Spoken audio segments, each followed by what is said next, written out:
इमाम हसन के पास एक शख्स आया, हजरत अमीर मुआविया बैठे थे, तो उसने इमाम हसन से आके कहा कि हुजूर औलाद नहीं है, कोई दुआ कर दे। हजरत इमाम हसन से आके वजीफा पूछा, उस शख्स ने कहा हुजूर औलाद कोई नहीं, तो वजीफा बताया। तो आपने फरमाया इस्तिगफार पढ़ा कर। उसने कहा ठीक है। तो हुजूर फिर मैं दोबारा कब आऊँ? तो इमाम हसन कहने लगे बे औलाद है ना तू, इस्तिगफार का वजीफा बताया ना? कहा हाँ। फरमाने लगे अब उस वक्त आना जब अल्लाह तुझे 10 बेटे अता करे। कितने?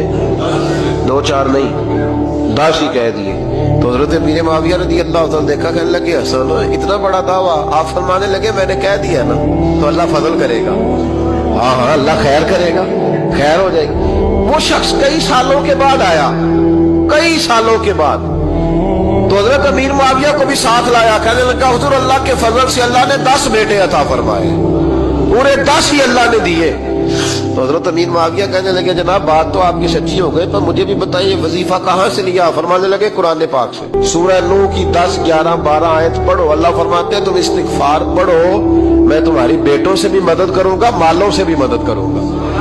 तो मैंने इस्तिगफार बताई थी और कुरान मेरे अल्लाह का है, रब का वादा झूठा हो सकता? फरमाया 10 बेटे मिलने थे, मैंने कह जो दिया था। तो मेरे भाइयों याद रखे, इस्तिगफार अल्लाह की रहमत नाज़िल कर।